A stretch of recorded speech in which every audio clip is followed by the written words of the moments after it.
చేస్తున్నామండి. మహాగరుడైన రాజా, సర్వశక్తిమంతుడ, సర్వపర్యామి. మరి ఈ దినమున వాక్యం పరిచయం చేయుటకు నాకు చందాన్ని బట్టి వందనాలు, స్తోత్రాలు ప్రవ్వ. నాయన ఈ కాన్ఫరెన్స్ ఉన్న ప్రతి ఒక్కరిని దర్శించండి అయ్యా. నా నోటి మాటలు కాదు ప్రవ్వ, నేను అశక్తురాలను ప్రవ్వ, ఎందుకు పనికిరానటువంటి దాన్ని ఆయన నన్ను మరుగుపరిచి మీరే మాట్లాడండి ప్రవ్వ. ఆయన ఏ సిద్ధపాటు చేసావో బిడ్డలకు తెలియచేయండి ప్రవ్వ. నాయన సహాయం దయచేయండి, ఆరాధనలో మీరు ఉండండి. ఆయన నా కుటుంబాన్ని దీవించండి. నాయన ఎంతో భయంకరమైన పరిస్థితులను లేవనెత్తున్నారు ప్రవ్వ. వదిలికి మంచి ఆరోగ్యాన్ని వండి ప్రవ్వ. ఆయన రీతిగా మమ్మల్ని కాపాడుతున్నందుకు వందనాలు చెల్లించు. బలపట్టకు సహాయం దయచేయమని పరిశుద్ధ నామమున అడుగుచున్నాము తండ్రి.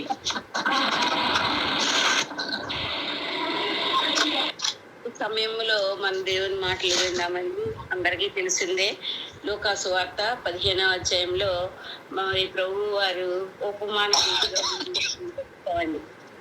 ఆ 15వ అధ్యాయంలోనే ఆయన 3 ఉపమానాలు చెప్తూ బోధించారండి. అయితే ఈ ఉపమానాలు మనం చిన్నప్పటి నుంచి వింటున్నాయే. అయితే ఇవన్నీ కూడా తెలుసు. వీటిలో అనేకమైన ఆధ్యాత్మిక సంగతులను నేర్చుకోవడానికి ఈ మాటలు మళ్ళీ నేను చెప్పడం జరుగుతుందండి.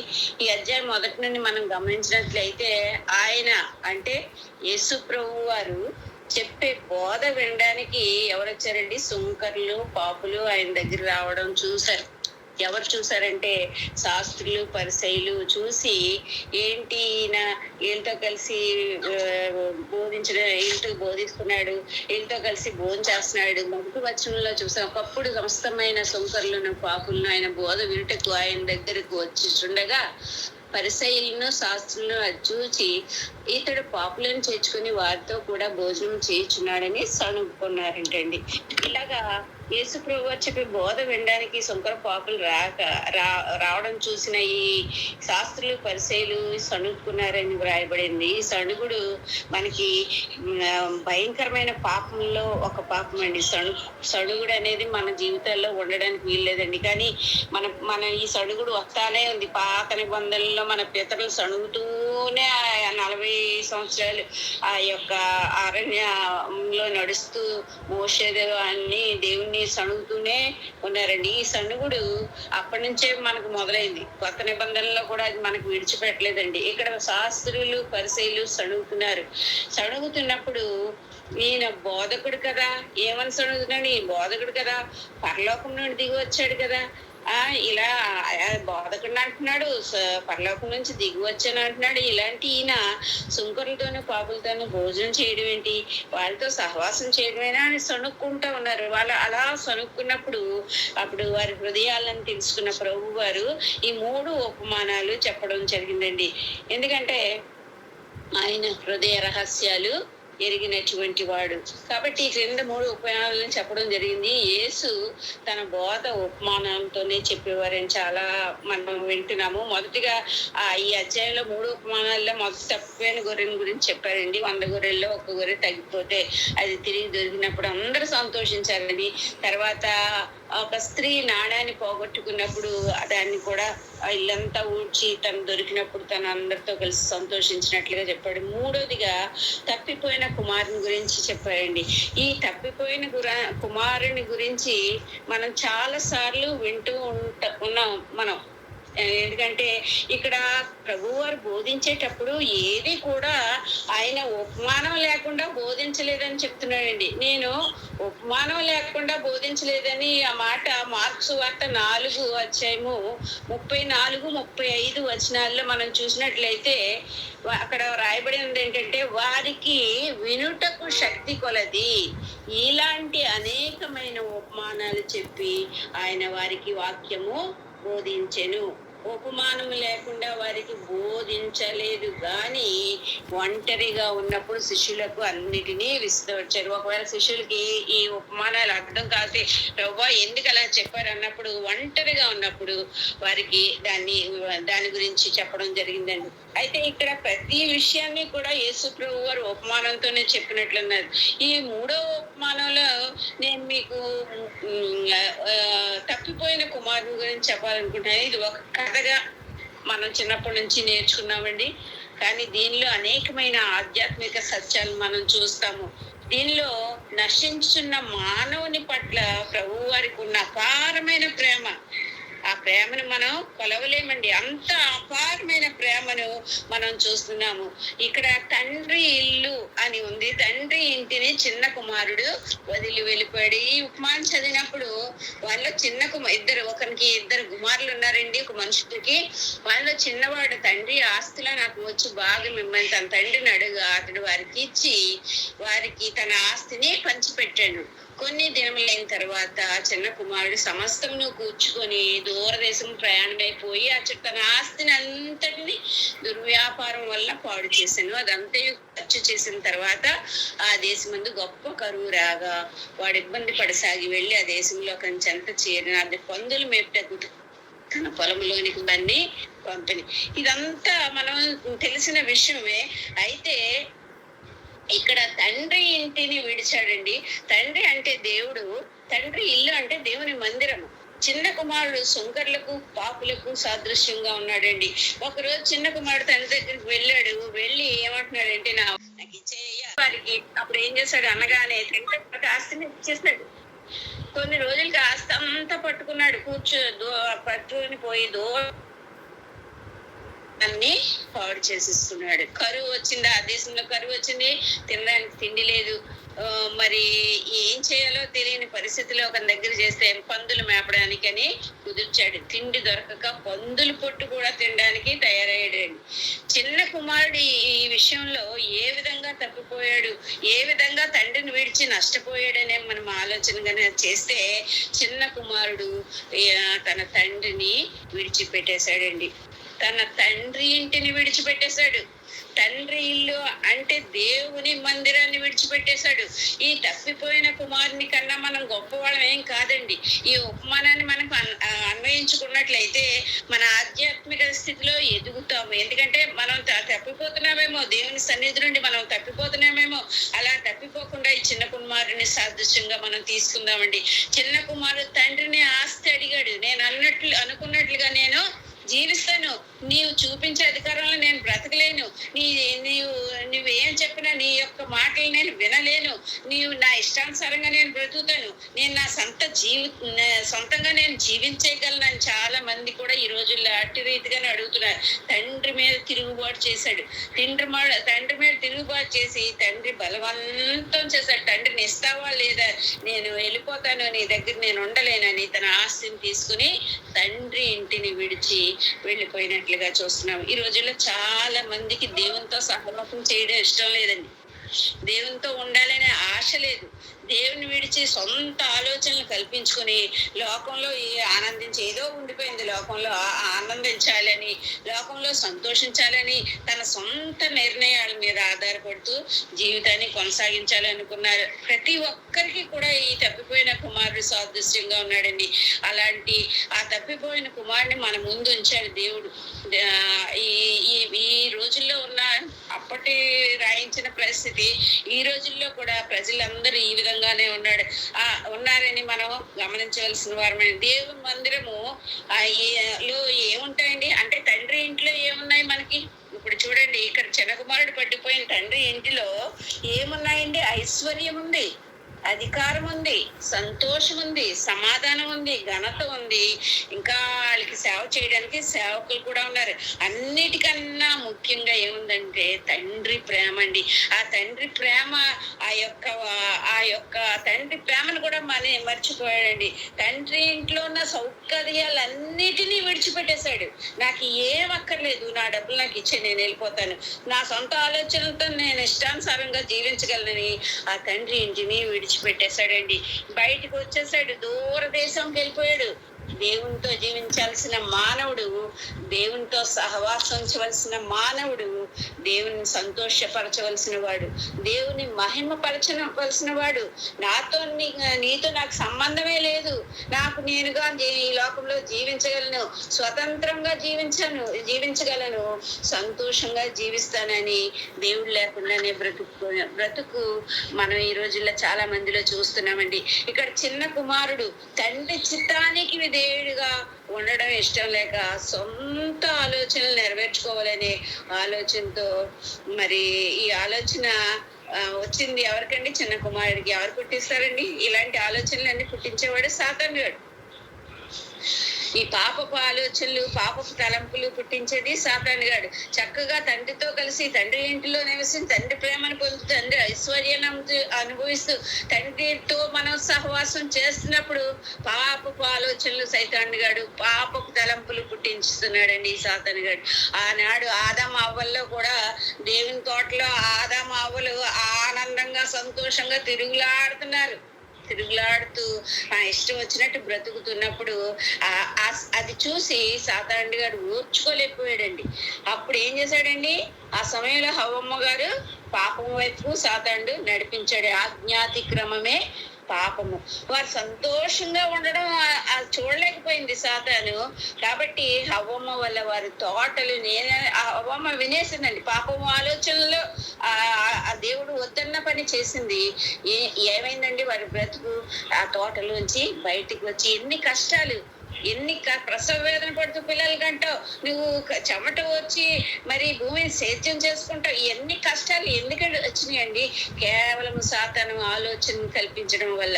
ఆ సాతాను ఎవరిని కూడా విడిచిపెట్టడండి. తండ్రి ఇంటిలో అంత ఆనందం ఉంది, అయితే సంతోషం ఉంది. అనుభవిస్తున్న చిన్న కుమారులో సాతాను ప్రవేశించి అతన్ని తండ్రి ఇంటికి దూరం చేసేసాడండి. సాతానికి ఎవరైనా, ముఖ్యంగా దేవుని బిడ్డలు సంతోషంగా ఉంటే చూడలేడు, ఓర్వలేడు. ఏదో ఒకటి ఆ కుటుంబంలో గాని ఆ సంఘంలో గాని ఏదో ఒకటి పుట్టించి ఆ యొక్క సమాధానాన్ని, సంతోషాన్ని పాడు చేస్తాడండి. అలాగే కాబట్టి యోబు గారు ఎంత కుమార్తెలతో సంతోషంగా ఉంటున్నారని చూసి ఓర్వలేకపోయాడు అండి. అలా ఉండడం చూడలేకపోయాడు. అనేక ఇబ్బందులు పాలు చేసేసాడు. దేవుని సన్నిధిలో నీవు సంతోషాన్ని అనుభవిస్తున్నావంటే సాతాను చూస్తూ ఊరుకోడండి. ఎలాగైనా నిన్ను దేవుని నుండి దూరం చేయాలి, దేవుని దేవాలయం నుండి దూరం చేయాలనుకుంటాడు. అట్టి రీతిగా ఆడు ఎప్పుడు కనిపెట్టుకుని ఉంటాడు. సాతాను జయించగల శక్తిని మనం పొందుకోవాలండి. దేవుని సన్నిధిలో కూడా మనం సంతోషము, సమాధానం, ఐశ్వర్యము, ధనగాతులు దొరుకుతాయని లేఖనాలు రాస్తున్నాయండి. నీవు దేవుని సన్నిధిలో సంపూర్ణ సంతోషం దేవుని సన్నిధిలో ఉందని దేవుని వాక్యం సెలవిచ్చిన రీతిగా ధన ఘనతలు, ఐశ్వర్యము ఆయన యందే గుప్తములై ఉన్నవని మనం చదువుకున్న రీతిగా ఈ దేవుని సన్నిధిని విడిచిపెట్టకుండా ఉన్న వాళ్ళకి ఈ చిన్న కుమారుల ఇంట్లో ఏ విధంగా మరి తప్పిపోయిన తండ్రి ఇంటిలో ఏ విధంగా అన్నీ ఉన్నాయో అటువంటి ఆశీర్వాదాలన్నీ దేవుని సన్నిధానంలో మనకు కూడా దొరుకుతాయండి. కానీ లోకాశలు వీటిని మన కన్నులకు మరుగు చేస్తుంది. ఏమీ కనబడకుండా లోకంలో ఏదో ఉంది ఆశ, ఆ లోక మన దేవుని సన్నిధిలో ఉన్న ఐశ్వర్యము, ధనను, ఘనతలు, సంతోషము, సమాధానాన్ని మన కంటికి మరుగు చేస్తుందండి. మనలోని పాపం వీటిని గ్రహించకుండా చేస్తుందండి. మనలో ఉండే లోకాశలు, కోరికలు, పాపములు మనల్ని దేవుని మందిరానికి దూరం చేస్తున్నాయి. మనలో ఉన్న ఈ పాపాన్ని విడిచిపెట్టే వారముగా ఉండాలని దేవుని వాక్యం సెలవిస్తుంది. ఈ పాపాన్ని విడిచిపెడతామో, ఎప్పుడైతే విడిచిపెడతావో అప్పుడే దేవుని సన్నిధిలో ఉన్న సంతోషాన్ని మనం అనుభవిస్తాం. అన్ని ఆశీర్వాదాలు పొందుకుంటామండి. దేవుడు మనకి ఏమి ఆశీర్వాదాలు ఇవ్వాలనుకుంటున్నాడో అన్ని ఆశీర్వాదాలు మనం పొందుకుంటాం. కాబట్టి మనం సంతోషంగా దేవుని సన్నిధిలో ఉండాలండి. ఇక్కడ చిన్న కుమారుడు తండ్రి ఇంటిని వదిలిపెట్టినట్లుగా చూస్తామండి. అయితే మరి హెబ్రీ రాసిన పత్రిక 3వ అధ్యాయము 12 నుంచి 15 వరకు చదివినట్లయితే, సహోదరులారా, జీవము గల దేవుని విడిచిపోవునట్టి విశ్వాసము లేని దుష్ట హృదయము మీలో ఎవని యందైనను ఒకవేళ ఉండునేమో అని జాగ్రత్తగా చూసుకొనుడి. జీవము గల దేవుణ్ణి విడిచిపోనట్టి దుష్ట హృదయం అంటండి. ఎంత చక్కగా వర్ణిస్తున్నారో ప్రభు వారు. నేడు మీరు ఆయన శబ్దము వినిన ఎడల కోపం పుట్టించినప్పటి వలె మీ హృదయములను కఠినపరచుకున్నప్పుడు ఆయన చెప్తున్నారు. చేత మీలో ఎవడనో కఠినపరచుకొనున్నట్లు నేడు అనబడు సమయం ఉండగానే ప్రతి దినమును ఒకరినొకడు బుద్ధి చెప్పుకొనుడి. అనగా మొదటి నుండి మనకున్న దృఢ విశ్వాసం అంత మట్టుకు గట్టిగా చేపట్టిన ఎళ్ళ క్రీస్తులో పాలువరైన ఇక్కడ దేవుడు చెప్తున్నాడండి మనకి, జీవము గల దేవుణ్ణి విడిచిపోనట్టు విశ్వాసం లేని దృష్ట హృదయం మనలో ఉండకుండా చూసుకోమంటున్నాడండి. ఆయన మాట వినకుండా మన హృదయాలను కఠినపరుచుకుంటున్నామేమో, ఆయన వాక్యం మన హృదయాల్లో బలపరచకుండా ఆయన మన చెవులు మూసుకుంటున్నామేమో, దేవుణ్ణి విడిచిపెట్టాలి, దేవునితో సహవాసం మాకొద్దు, దేవుని మాటలు మేము వెళ్ళేమని అటువంటి దుష్ట హృదయం మనలో ఉండకుండా జాగ్రత్త పడాలని దేవుని వాక్యం సెలవిస్తుంది. ఒకసారి దేవుని దగ్గరికి వచ్చి ఆయన విడిచిపెడితే నీ జీవితంలో అంతా చీకటండి. మన జీవితంలో ఏ కార్యాలు జరగవు. ఒక్కసారి దేవుణ్ణి మనం అంగీకరించి దాన్ని విడిచిపెడితే మన జీవితాలు అంతా కూడా నష్టాలు, కష్టాలు, బాధలు, వ్యాధులే. ఇక్కడ చిన్న కుమారుడు తన హృదయాన్ని కఠినపరుచుకున్నాడు. ఇంత కాలంగా నా తండ్రి ప్రేమను చూసానే, ఇంత ఐశ్వర్యాన్ని అనుభవించానే, ఎంత మరి ఘనత కలిగి ఉన్నానే, ఎంత సేవకులతో సేవలు చేయించుకున్నానే, ఇవన్నీ మర్చిపోయాడండి. ఎంతగా ప్రేమించాడో తండ్రిని విడిచిపోతున్నాననే ఆలోచన లేకుండా లోకంలో అశాశ్వతమైన ఆనందం వెతుక్కుంటూ వెళ్ళిపోయాడండి. శాశ్వత ఆనందాన్ని విడిచిపెట్టేశాడండి. అతడు కావాలనే తప్పిపోయాడండి. నాకు కావాలి, నేను వెళ్ళిపోతాను, నా ఇష్టం, నా కావాలని తన తండ్రిని వదిలి వెళ్ళిపోయాడు. అతని ఇష్టపూర్వకంగానే వెళ్ళిపోయినట్లు చూస్తున్నామండి. ఎవరికి సాదృశ్యంగా ఉన్నాడంటే ప్రభువును అంగీకరించి కుమారత్వాన్ని పొందుకున్న వారు తప్పిపోతున్న వారికి విశ్వాసులైన ఆ తరువాత విశ్వాసులైన వారు మరి వెనకకు జారిపోయిన వారికి సాదృశ్యంగా ఉన్నాడండి. విశ్వాసంలో ఎదుగుతూ ఎదుగుతూ ఎదుగుతూ కొన్ని రోజులకి వెనక్కి జారిపోయిన వారికి ఈ తండ్రి విడిచిపెట్టిన తండ్రి ఇంటిని విడిచిపెట్టిన చిన్న కుమారుడికి సాదృశ్యంగా ఉన్నాడండి. 10 సంవత్సరాలు కొన్ని సంవత్సరాలు అయిపోతాయండి విశ్వాసంలో. దేవునితో మనం నడుస్తున్నప్పుడు కొంతకాలం అయిపోయిన తర్వాత దీనిలో ఏముందిలే, ఇదేం తప్పు కాదులే, ఇది అని ఇష్టం వచ్చేట్టు అంటే మనస్ఫూర్తిగానే పాపం చేసేవారు చాలా మంది ఉండవచ్చు. దేవుడు క్షమిస్తాడులే, మనం ఎన్ని చేసినా క్షమించేస్తాడు, ఎందుకంటే నేను దేవునితో ఉన్నాను కదా అని కావాలనే పాపం చేసేవారు ఈ లోకంలో మనకు కనపడుతున్నారు. వారి చిన్న కుమారునికి సాదృశ్యంగా ఉన్నారు. దేవుని మందిరంలో కాకుండా మరొక చోట ఆనందం ఉందని పరుగులెడుతున్నావా, మరొక చోట సంతోషం ఉందని పరుగులెడుతున్నావా, ఏం చేస్తున్నారు మనం పరిశీలన కానీ చేసుకుంటే ఆదివారం దేవుని సన్నిధిని విడిచిపెట్టి పరుగులు ఎడుతున్నారేమో. ఎక్కడో ఫంక్షన్లు ఉన్నాయి, ఎక్కడో అది ఉంది, ఎక్కడో వేరే వాళ్ళని చూడాలి, పరామర్శించాలి, సెలవు కదా అందరూ ఇంట్లోనే ఉంటారు, అక్కడ ఆనందం వెతుక్కుంటున్నామేమో. దేవుని సన్నిధిని విడిచి ఆదివారం చాలా మంది ఆదివారమే దేవుని సన్నిధిని విడిచి ఊళ్ళు వెళ్ళిపోతారు. ఇష్టం దేవుడు మాట చెప్తున్నాడు, ఆదివారం దేవుని సన్నిధిలో మనం గడపాలి, దేవుని చిత్తానుసారంగా మనం గడపాలి. దేవుని సన్నిధిని విడిచి పరుగులు పెడుతున్నావా చిన్న కుమారుడు ఆస్తిని అంతటినీ పాడు చేసేసుకున్నాడు. ఏం మిగలేదండి, ఏం మిగిలింది?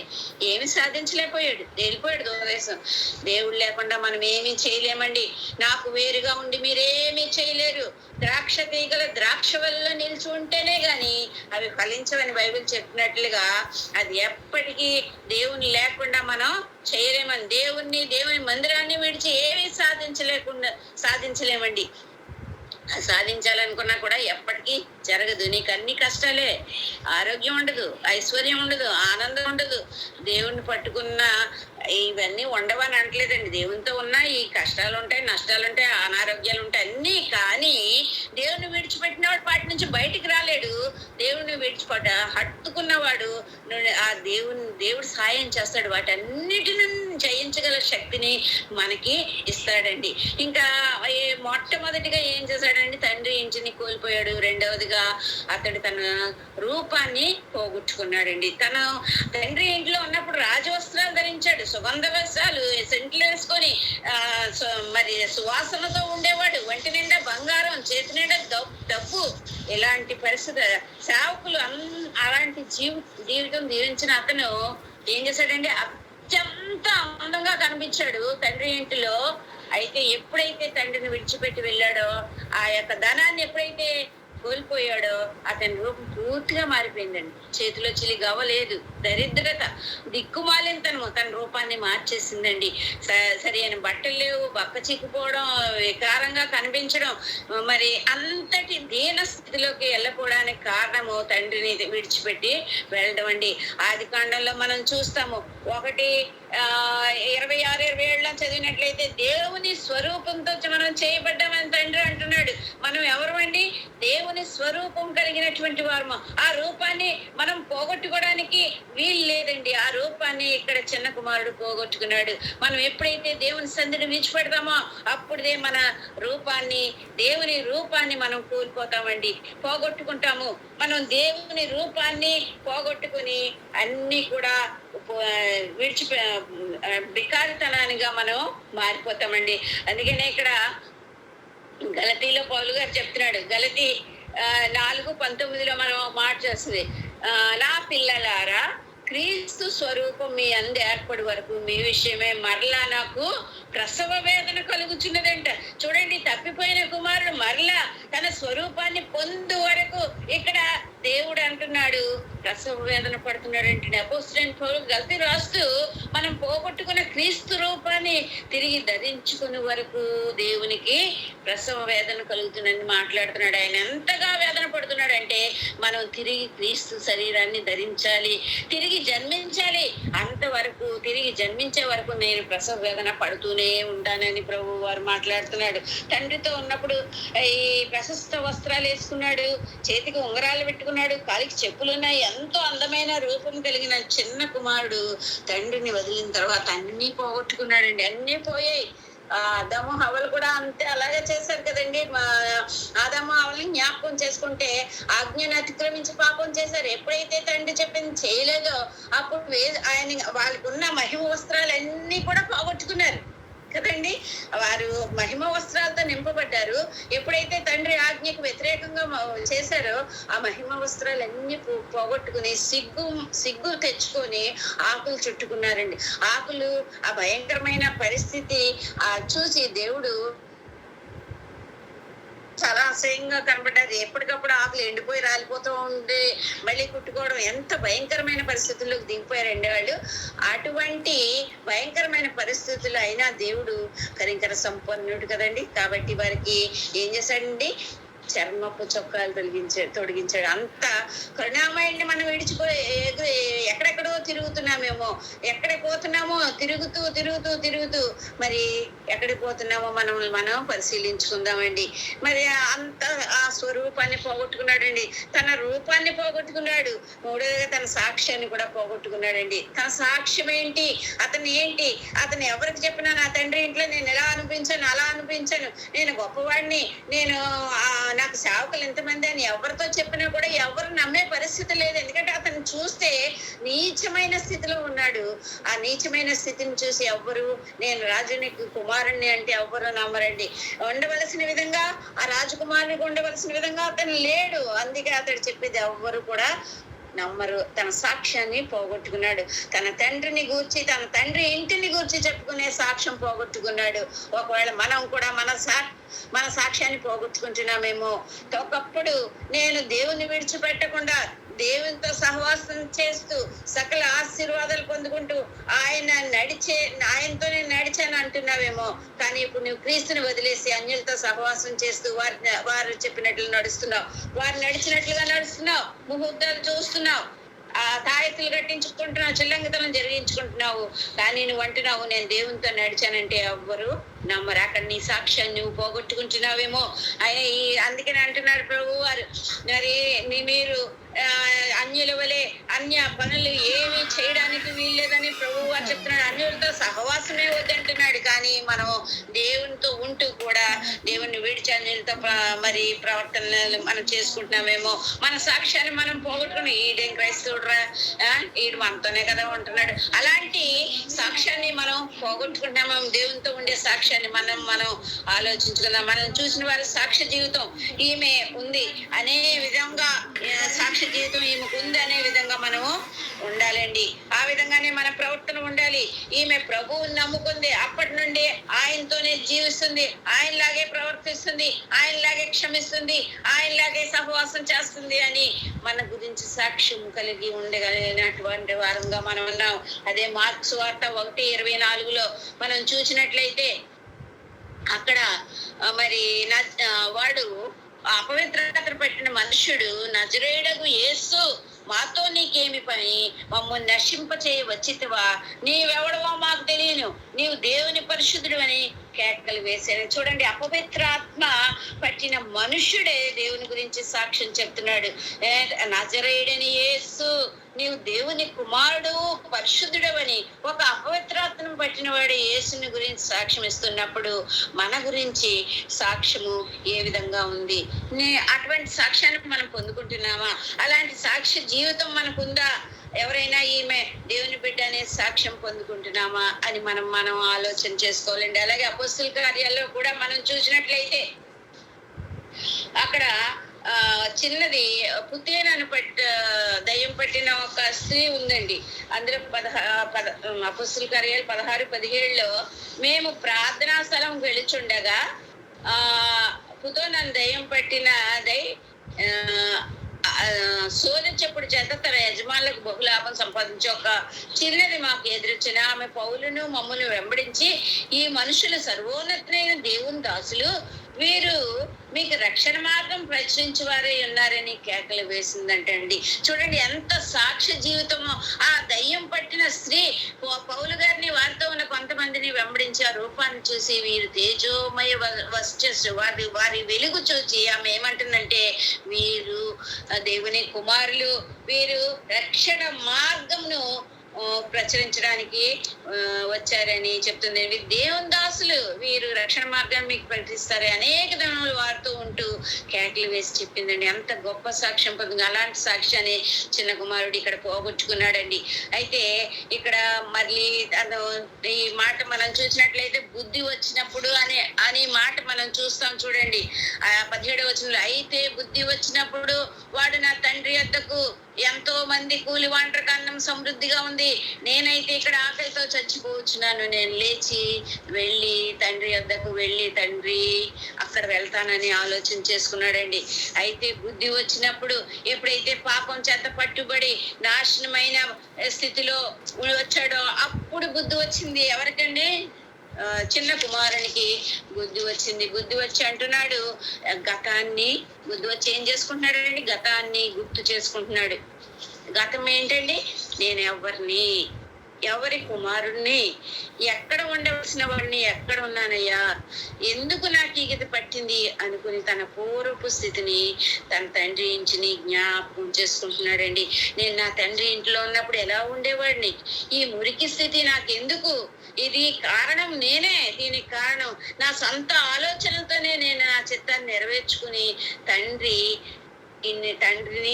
ఇంటిని వదిలి వెళ్ళిపోయానే, అయ్యో ఎందుకు నాకు ఈ పరిస్థితి వచ్చిందని గతాన్ని గుర్తు చేసుకుంటున్నాడండి. ఎందుకు నేనే బ్రతుకుతున్నాను అని దేవుడిని దగ్గర ప్రాధాయపడతా. అందుకనే దేవుడు చెప్తున్నాడు, దేవుడు చేసిన మేళ్లను, దేవుడు చేసిన క్రియలను మనం మర్చిపోకూడదండి. దావీదు భక్తుడు 103వ నా ప్రాణమా యెహోవాను సన్నిధించము, ఆయన చేసిన ఉపకారముల్లో దేనిని మరువకమని చెప్తున్నాడు. కాబట్టి ఎప్పుడు కూడా మనం మర్చిపోకూడండి. దేవునితో సహవాసం చేయాలి, దేవుని దగ్గరికి మనం విడిచిపెట్టకుండా ఉండాలి. దేవునితోనే మనం ఉండగలిగినప్పుడు మనకి దేవుడు సహాయం చేసేవాడు అన్నాడు. అంతేకాకుండా మరి ఇర్మియా గ్రంథము 2వ వచనము 19వ వచనంలో మార్చుతాం. నీ దేవుడైన యెహోవాను విసర్జించుటయు, నీవు నా ఎడల భయభక్తులు లేకుండుటయు, బాధకును శ్రమకును కారణమని తెలుసుకొని గ్రహించినట్లు నీ చెడుతనం నేను శిక్షించును. ఇక్కడ చూసారండి, నా ఎడల భయభక్తులు లేకుండా నీవు దేవుడైన యెహోవాను విసర్జించావు, బాధకు శ్రమకు కారణమని తెలుసుకొని గ్రహించావు, నీ చెడుతనము నిన్ను శిక్షించింది. అటువంటి స్థితిలో దేవుణ్ణి విడిచి తిరిగి వారికి దేవుడు అంటే భయం ఉండదండి. అందుకే అవి బాధకు శ్రమకు కారణమని చెప్తున్నారు అని తెలుసుకున్నట్లు మన చెడుతనమే మనల్ని శిక్షిస్తుందని చెప్పబడింది. తండ్రి ప్రేమను జ్ఞాపకం చేసుకున్నాడు. తండ్రి మరి ఏం చేస్తాడండి, చెడ్డవారి మీదనో మంచివారి మీదనో తన ప్రేమను చూపిస్తాడండి. తండ్రి చెడ్డవాడే, కొడుకు చెడ్డవాడైనా మరి ఎవరైనా సరే తండ్రి తన ప్రేమలో మార్చుకోడండి. చెడ్డవాడైనా మంచివాడైనా ఒకే విధంగా ప్రేమిస్తాడు. అటు రీతిగా ఇక్కడ చిన్న కుమారుడు మరి తండ్రి ప్రేమను జ్ఞాపకం చేసుకున్నాడు. తండ్రి ఇంటిలో దేవుని తోడి సహవాసం ఉంటుందండి. తండ్రి ఇంటిలో దేవుని తోటి సహవాసం ఉంటుంది. ఆ సహవాసంలో ఏముంటుందండి, తండ్రి ఇల్లని దేవుని సన్నిధిలో ఆ సహవాసంలో ఆనందం ఉంటదండి. ఆ సహవాసంలో విశ్వాసం అందరితో కలిసి అనుభవిస్తామండి. ఆరాధించడం ఉంటదండి, కలిసి పాటలు పాడటం ఉంటది, అందరితో కలిసి కానుకలు ఇవ్వడం, కలిసి పాపాలు ఒప్పుకోవడం, దేవుని వాక్యాన్ని అందరం కలిసి వినడం, తద్వారా దేవుని దీవెనలు పొందుకోవడం, ఇవన్నీ కూడా జ్ఞాపకం చేసుకున్నాడండి చిన్న కుమారుడు కదండి. ఎంత ఆనందాన్ని పోగొట్టుకున్నాడు, ఎంత దీవెన్ని పోగొట్టుకున్నాడో అవన్నీ జ్ఞాపకం చేసుకున్నాడు. తన పాపం చేశాడని గుర్తించాడు, నేను పాపినని గుర్తించాడు. అక్కడ పశ్చాత్తాపడ్డాడు. ఎలాంటి పశ్చాత్తాపం అంటే దావీదు పడిన పశ్చాత్తాపం 51వ కీర్తనలో మనం చూస్తాము. ఆ 51వ కీర్తన 10 నుంచి 14 మనం చదివినట్లయితే అంతటి పశ్చాత్తాపాన్ని ఇక్కడ మనం చూస్తామండి. దావీదు ఎంత పశ్చాత్తాపడ్డాడండి అక్కడ మనం చదివినట్లయితే.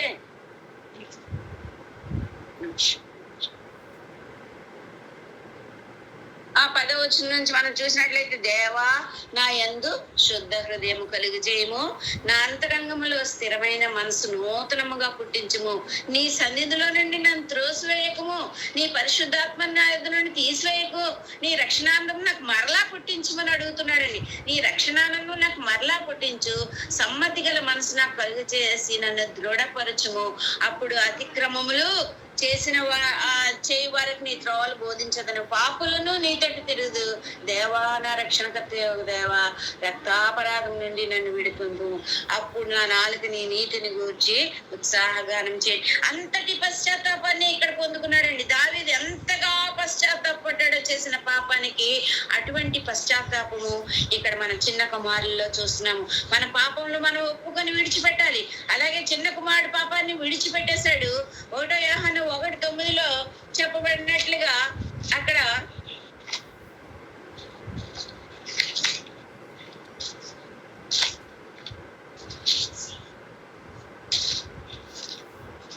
ఒకటో యోహాను 1:9 మనం చెప్పడినట్టుగా మన పాపంలో మనం ఒప్పుకొని ఆయన నమ్మదగిన వాడును నీతిమంతుడును గనక ఆయన మన పాపములను క్షమించి సమస్త దుర్నీతి నుండి మనల్ని పవిత్రులుగా చేస్తాడన్నాడు. ఆయన దగ్గర మన పాపాలు ఒప్పుకొని విడిచిపెట్టినట్లయితే ఆయన మన పాపాలు క్షమించి ఆ దుర్నీతి నుండి మనల్ని పవిత్రులుగా చేస్తాడటండి. అలా తన నీచ స్థితిని ఒప్పుకొని విడిచిపెట్టి తండ్రి దగ్గరికి వెళ్ళాడు. తండ్రి ఎదురు చూస్తున్నాడండి. అక్కడ వెళ్ళాడు కానీ తండ్రి, కుమారుడు వెళ్ళిన దగ్గర నుంచి తండ్రి ఎదురు చూస్తున్నాడు. నా కుమారుడు తప్పగా నా దగ్గరికి తిరిగి వస్తాడు అని ఎంతగానో ఎదురు చూస్తున్నాడు. అప్పుడు కుమారుని చూశాడండి, దూరం నుండి చూచాడు, కుమారుని చూచాడు. అక్కడ కుమారుని గుర్తు పెట్టాడండి. రాజకుమారులా ఉండే నా కుమారుడు ఇప్పుడు ఒంటరిగా బికారిగా బట్టలు చిరిగిపోయి మాసిన గడ్డం, మాసిన తల, దుర్వాసంతో వస్తున్నాడు. అయినప్పటికీ తండ్రి ప్రేమ ఎంత ప్రేమ అండి. ఆయన అలా ఉన్న ఆ పరిస్థితుల్లో కూడా తండ్రి వాడి మెడ మీద పడి ముద్దు పెట్టుకున్నాడటండి, జాలి పడ్డాడట, కనికర పడ్డాడట, పరిగెత్తుకుని వెళ్ళాడట, వెళ్ళి ముద్దు పెట్టుకున్నాడు. ఇక్కడ తండ్రి ప్రేమ మనకి ఎంత కనిపిస్తుంది. పాపి పశ్చాత్తాపడితే దేవుడు కూడా మనల్ని అలాగే చేర్చుకుంటాడండి. ఎంత పాపినైనా, ఎంత దుర్మార్గ స్థితిలో ఉన్నా, ఎంత నీచ స్థితిలో ఉన్నా, ఎంత దరిద్రత స్థితిలో ఉన్నా దేవుని దగ్గరికి మనం తిరిగి వెళ్ళినప్పుడు ఆయన మనల్ని కూడా అలాగే చేర్చుకునేవాడై ఉన్నాడండి. ఇర్మియా అంటున్నాడు 5:25 అధ్యాయము 23-24 వచనాల్లో కూడా మనం చూసినట్లయితే అక్కడ దేవుడు మాట్లాడుతున్నాడు. ఈ జనులు తిరుగుబాటును ద్రోహమును చేయి మనసు గలవారు, వారు తిరుగుబాటు చేయుచు తొలగిపోతున్నారు. వారు రండి మన దేవుడైన యెహోవా యందు భయభక్తులు కలిగి ఉందము అనే ఆయనే తొలకరి వర్షమును కడవరి వర్షమును దాని దాని కాలమున కురిపించువాడు కదా. నియమింపబడిన కోతకాలపు వారములను ఆయన మనకు రప్పించునని తన మనసులో అనుకున్నారు. ఇలాగా దేవుని దగ్గరికి రావాలని అనుకోరు. మన దేవుణ్ణి అంటున్నాడు, ఈ జనులు తిరుగుబాటు ద్రోహము చేయు మనస్సు గలవారు. నిజంగా అంతేకాదు, దేవుడు ఇర్మియా ప్రవక్త ద్వారా మాట్లాడుతున్నాడు, భ్రష్టులైన పిల్లలారా తిరిగి రండి, నేను మీకు యజమానుడను. అంతగా దేవుడు మనల్ని పిలుస్తుంటే బుద్ధి లేకుండా మనం ప్రవర్తిస్తున్నామేమో. బుద్ధి జ్ఞానము సర్వ సంపదలు ఆయన యందే గుప్తములై ఉన్నాయి అంటున్నాడు. అవును, బుద్ధి జ్ఞానాలు ఆయనే ఇచ్చేవాడు కాబట్టి మనం ఆయన దగ్గరికి వెళ్ళాలండి. ఆయన్నే మనం సేవించాలి, ఆయన్ని విడిచిపెట్టకూడదు. ఆయన ఎప్పుడైతే విడిచిపెడతామో అప్పుడు మనం ఎందుకు పనికిరాని జీవితం జీవిస్తాము. ఇక్కడ కుమారుడు ఒక బికారిలాగా రావడం చూసిన తండ్రి వెంటనే ఏం చేశాడండి, ప్రశస్త వస్త్రములు తెప్పించి తొడిగించాడు, చేతికి ఉంగరం పెట్టాడు, పాదములు చెప్పులు తొడిగించాడు. అంతేకాదండి, విందు చేయించాడు. ఒక పాపి నాయన పాపంలో వెళ్ళిపోయి తండ్రి దగ్గర తిరిగి వచ్చినప్పుడు అంతకన్నా గొప్ప స్థితి దేవుడు ఇచ్చినట్లుగా అన్నీ పట్టుకుపోయాడు, అంతా తీసుకుపోయాడు, అంతా కోల్పోయి తిరిగి వచ్చిన కుమారుడికి ప్రశస్త వస్త్రాలు జరిగించాడండి. ఎంత గొప్ప విషయం అండి. చేతికి ఉంగరం పెట్టాడు, పాదాలకు చెప్పులు తడిగించి, అంతేకాదండి విందు కూడా చేయించాడండి. అలాగే 100 గొర్రెల్లో తప్పిపోయిన గొర్రె గురించి అది దొరికినప్పుడు ఎంత ఆనందించాడో, భుజం మీద వేసుకుని ఎంత ఆనందించి అందరితో కూడా సంతోషించినట్లుగా మనం అట్టి రీతిగా తప్పిపోయి వచ్చిన ఈ కుమారుణ్ణి కోసము ఎంతగా ప్రేమించాడు. ఇంకా అధికమైన ప్రేమను కనపరిచాడండి, ఉన్న ప్రేమ కన్నా అధికమైన ప్రేమను కనపరిచాడు. విందు కూడా చేయించాడండి. మనమందరం తప్పిపోయిన కుమారుడు వంటి వారమే. మన తండ్రి విడిచి పాపంలో కొట్టుకుపోతున్నామేమో, నాశనమైన స్థితిలో పశ్చాత్తాప పడకుండా మనం ఇష్టం వచ్చినట్టు తిరుగుతున్నామేమో. మరి మనల్ని మనం పరిశీలించుకోవాలండి.